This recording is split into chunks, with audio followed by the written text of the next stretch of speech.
it's so funny. I told the story actually a bunch during my fellowship week because I think you're talking about yourself and like you said, how are you a storyteller? How did you come to this?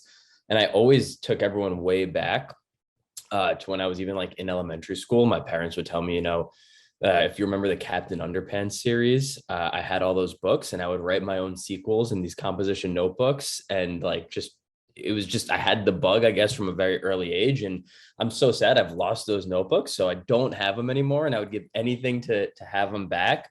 But I guess that's like the earliest kind of start of like the storytelling journey. And then as I hit, high school and around that time, I really got into stand-up comedy and was really into writing jokes and, just was writing all the time.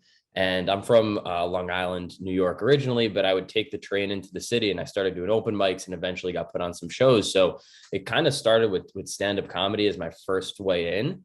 And for me, it was all about the writing. Obviously, you get the adrenaline rush of performing, but I was really focused on like, all right, I love, making people laugh. But even I started kind of getting to a spot where I was like writing these like long-winded monologues and on stage doing soliloquies and back and forths and dialogues. And I was like, all right, this isn't maybe the medium for me. Because I was so focused on the writing from that point. And quickly was like, all right. So I mean, as much as I enjoyed it and being on stage was cool, I kind of looked for like other outlets and I would be writing short stories. And eventually was such a movie fan. I was like, oh, maybe I would write some like short scripts and start doing that thing. And at first was very focused on comedy because it was kind of the world I came from.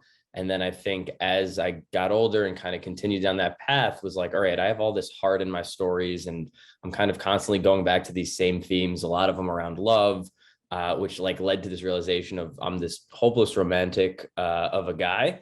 And I think that was who I was. And when I finally started putting that into the stories that I was writing and putting a lot of myself in there and family members and friends and kind of the people around me is like, taking all those experiences and putting them into my characters and into the plots, it kind of clicked. And I got to a point where I kind of tell these, I call them like, they all have some element of love, but maybe not necessarily the element you would normally think. So, it's like, where's the humor that you find in hardship? Where's the love that you find in loss? I always try to find like that deeper meaning under like the surface premise. So I think that's how this story came about and kind of how a lot of them were. It's like, all right, here's a really cool idea for a story. Here's a really great idea that kind of came. And then it's right, but like, what am I really trying to say in the story? And what's like the meat of it? I guess for like lack of a better term, like what at the end do I want an audience to go and leave the theater or leave from reading even the script and say, oh, I'm thinking about this. And even though the premise drew me in, this is actually what he was trying to say. So it's been kind of an interesting journey in that sense to go from like comedy and obviously like to put funny parts and everything, make people chuckle.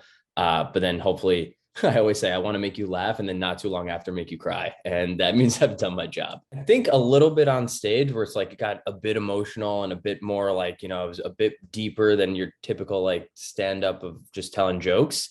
But it really came through like once I started writing and I'm realizing I'm telling these stories and even the fellowship winning script is a pretty heavy premise. It won as a drama. It is a drama. I've called it a drama, but it's a drama where like you're laughing at times, maybe not for the jokes, but for like how these characters are interacting and it's a bit situational. And it's like kind of taking these like kind of pretty heavy subjects and grief and loss and all those things.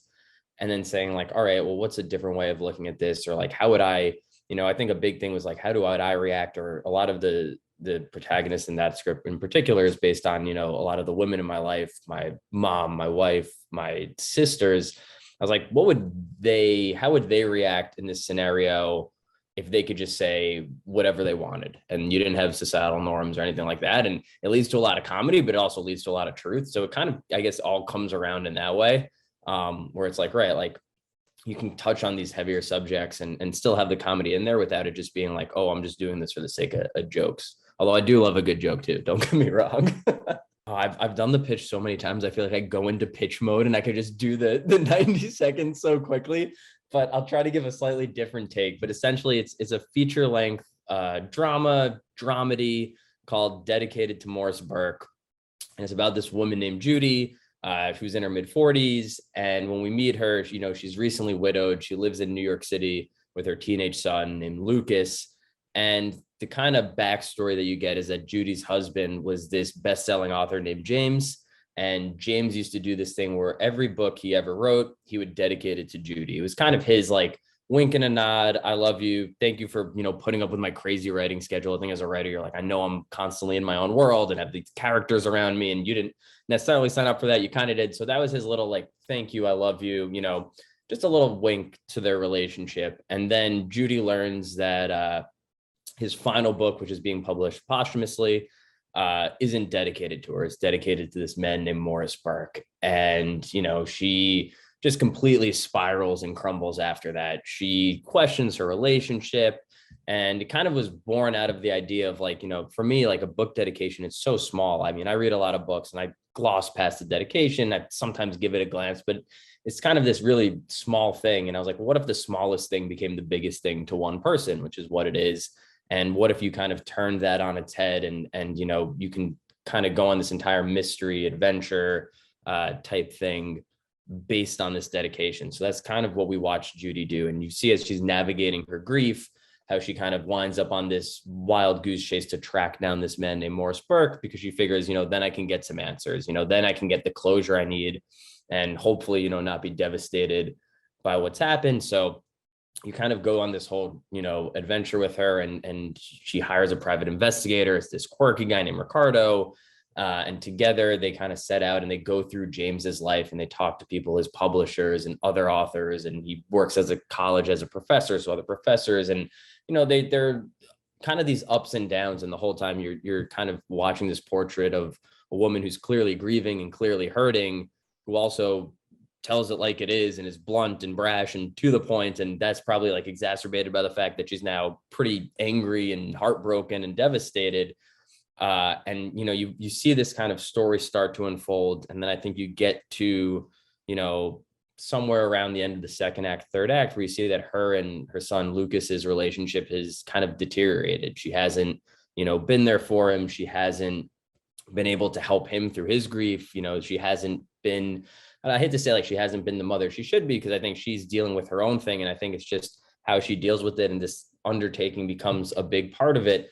But there's clearly a divide between them, which hits this, pretty big climactic moment where they get into a pretty massive fight over a bit of a twist, which is in the script. And at that point, she realizes like, oh, for this moment right now where I am, finding this guy, Morris Burke, isn't what's important. I have to mend this relationship.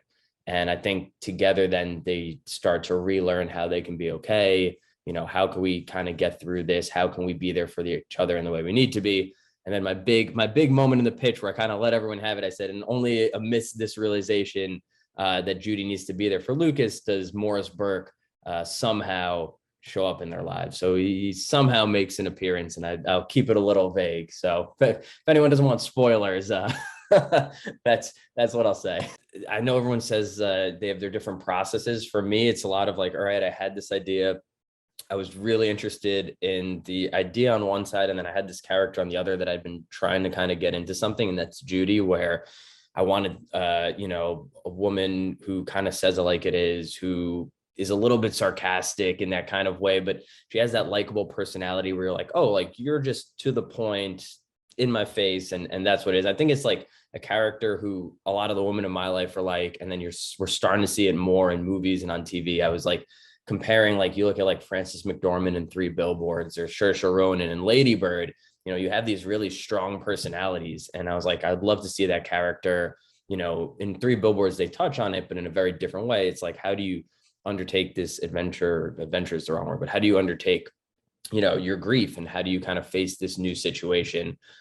So it kind of came from there, and started writing the script. And I get very impatient with myself, so I never outline. I start writing and then usually go back and have to outline, so I'm hitting beats and making sure it's good. I have like a big first draft and then go back. And I think the hardest part for me, I kind of had my beginning and my end. I knew how I wanted the story to start. I knew what that kind of inciting incident and that kind of like catalyst for her to spiral was, and I knew how I wanted to bring it together. And it was the arch in between, in a way that felt like it wasn't too outlandish, but maybe bordered on a little bit outlandish because of the scenario. It's like, what were the moments that lend themselves to the mystery, to the romance, to the drama, to the comedy, and then how do you make sure they're all working together in a way that one's not overshadowing. I think I probably had previous drafts where like it was way too comedy heavy. And it's like, well, you're being taken out of the emotional journey if you're just stuck on all the funny scenarios. So I almost had to pull those back and then add a little bit of drama. And like it was very tough in a way to get it where it felt like it was like all moving very naturally, and it wasn't like one or the other was like overtaking. And I think that's when you bring a lot of genres in, which I love to do, and I love movies that do that when you have multiple things going on. But it's like, all right, you have to make sure like it doesn't become like an out and out comedy, an out and out romance movie. They're all driving factors. But for me, it was about, all right, how do I bring it back to the characters? The plot drives it forward, but it has to feel very like natural for the characters to act in this way. And it definitely took a few rewrites. I tell the story. I know probably no one's familiar with the script, but there was a very early draft where I think for about 30 pages, Judy was on a train, and part of the adventure ended up on this train. And I just kept writing, and I'd scene after scene after scene after scene.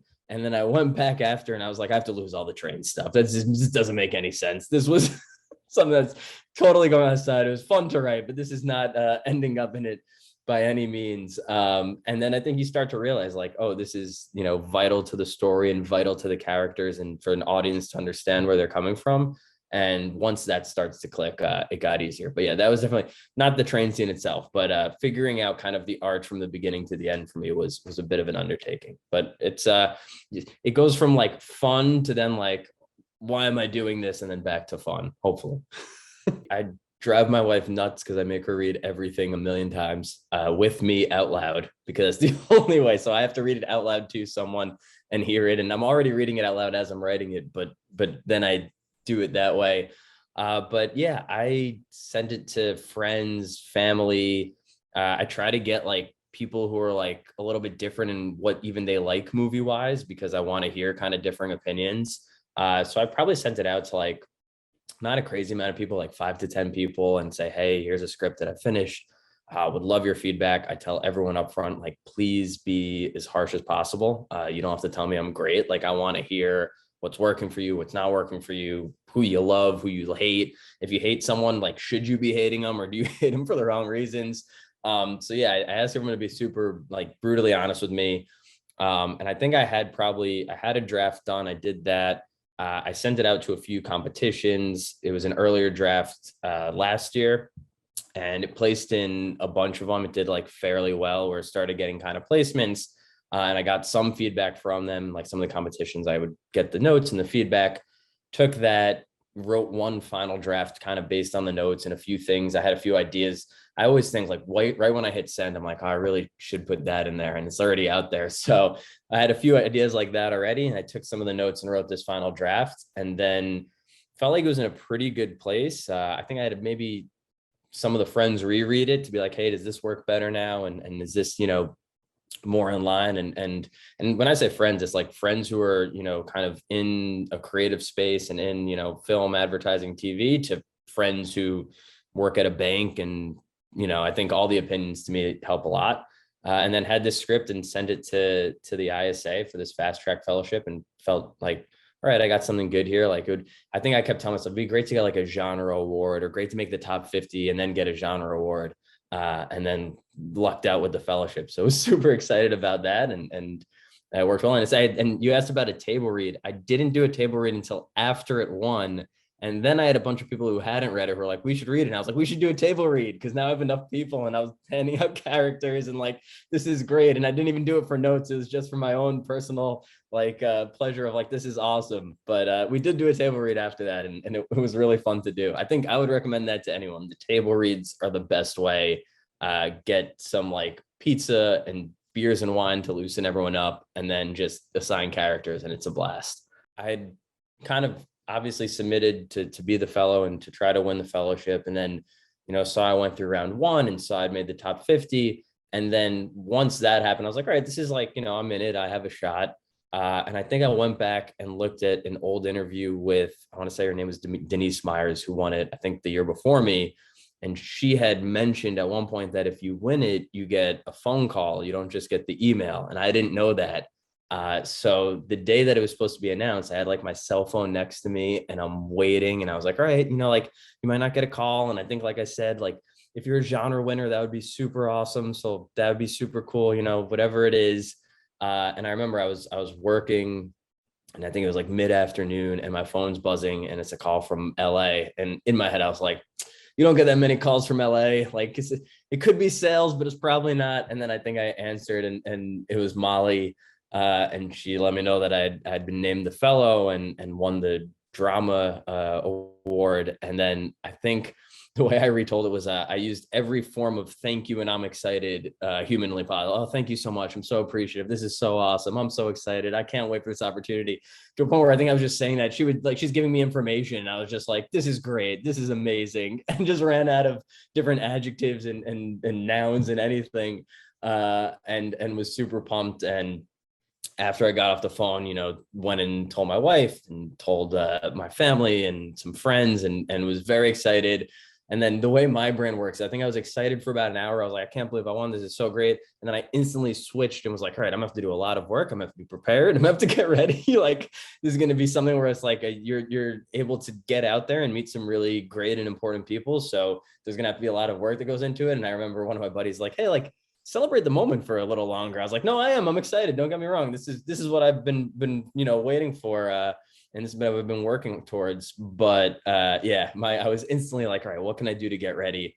And then was like guided tremendously by everyone at the ISA, and it ended up being actually an incredible experience in that way. It was super easy. I think someone had actually recommended like, oh, there's this thing called the ISA. They have a bunch of competitions. You can host your scripts. You can put a bio. But they have this fast track fellowship that you might be a good fit for. So I first saw fast track and, uploaded the script and kind of made my profile and hadn't really known about it. And then since actually after I submitted to the fellowship, seeing everything that it had to offer, and I was like, oh, I wish I had all of this before I sent to the fellowship. It feels like I came in late to the parade, and it's even still like going through the writing gigs and, reading the success stories and the development slate and all that. It's just really cool. I like being in the community of writers, and I like seeing what everyone's working on and seeing kind of how the contests and competitions are working. But the Fast Track Fellowship was my first way in, and I kind of built my profile after getting the fellowship, because I was like, oh, I should have, a picture of myself and a bio for people to see. So yeah, it kind of came after the fact, but now I'm on there, and I feel like I'm on that website every day, which works great. Fast Track, what caught my eye was the fellow would, be set up with these meetings, would be guided by people at the ISA, would actually be kind of like looking to actualize the script into a movie or into connections that might potentially lead to a sale, representation. So when I saw that, I was like, that's kind of why I'm doing this. I'd done the contest thing and picked up some accolades, which were fantastic. But I think the end goal for me was, I want to be working professionally as a screenwriter. I want to see something I've written made. That's the end goal, right? Like that's the top of the mountain.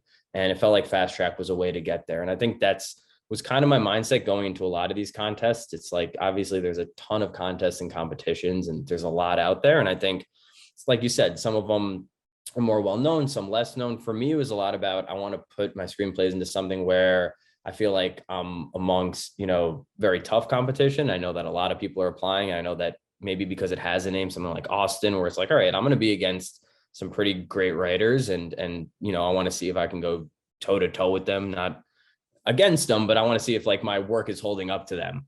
And I think like for me, I think BlueCat was on there, they give feedback with it. And that was huge for me. And that was good, especially on the first round. It's like, oh, there's some feedback that comes with it. I'm curious to see what a reader of a competition says, and get those notes and get the feedback.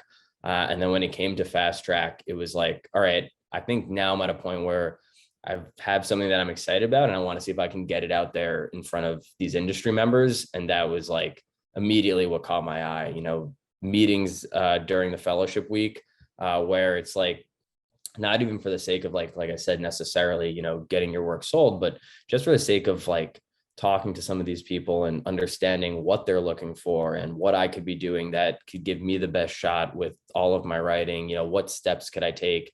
And that's really what I took from the week. I know I'm probably jumping ahead a little bit, but throughout the week, it was just like so much amazing advice and information and just starting relationships with a lot of people who are doing this every day. And that's the kind of people you want to be like collaborating with and working with and getting out there too. So that to me was like the big selling point for the fast track. And I think any festival or competition is that if you're going to get in front of the right people and actually have the time to meet with them and work with them and get to know them, that's like, there's nothing better. I think that was the one thing. Leading up to it, I spoke to Felicity and Jordan a lot from the ISA, and they prepped me incredibly well just to do some research on who I'd be meeting with and get to kind of know like, all right, be ready to have conversations about your work, about their work, about your script, about what you're looking for, what kind of advice are you trying to get? So going into it, I felt incredibly prepared. And obviously, like talking about the script is, I think, probably for me the easiest. Talking about myself sounds like it should be easy, but it's a little bit tougher once you're trying to do it. And it was good to get there. And then just, I spoke to so many different people, a few managers and agents, studio execs, producers, and they all just came with so much advice, so much information on how to put my best foot forward. So I think it was a great experience where, a bunch of them read the script and really enjoyed it. And I think those for me were the highlights, because then I get to talk about the work and I have people who are reading the work and fans of it and, telling me what they thought and what they would do with it. I think that I made connections with a lot of these people where we're staying in touch, or, we exchange emails, and it's something where it's like, whether it's like even just as mentors going forward or as, people potentially to work with in the future. I think that was a door that hadn't been open for me. And the fact that, having these meetings opened it was all I could ask for, is what I was looking for coming into this. So that was great. And just the different ways in. I think the big thing I took from it is there's no one way in, but there's a lot of things you can be doing to give yourself all these opportunities. And I think throughout the meetings, that was kind of the sentiment that was echoed. Think about this in your scripts. Think about this if you're trying to get in front of these people. Think about, how you can take that next step from, oh, I have a great screenplay to, oh, I have something that could be made into a movie.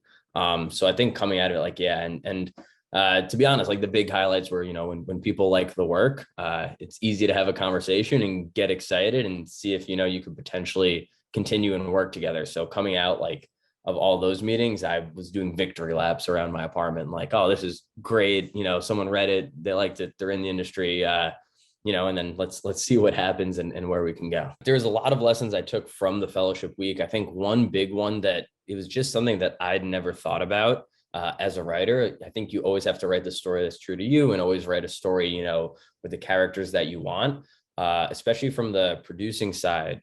There was a lot of talk about like, all right, like who would you see casted in this role? Who could this be a fit for?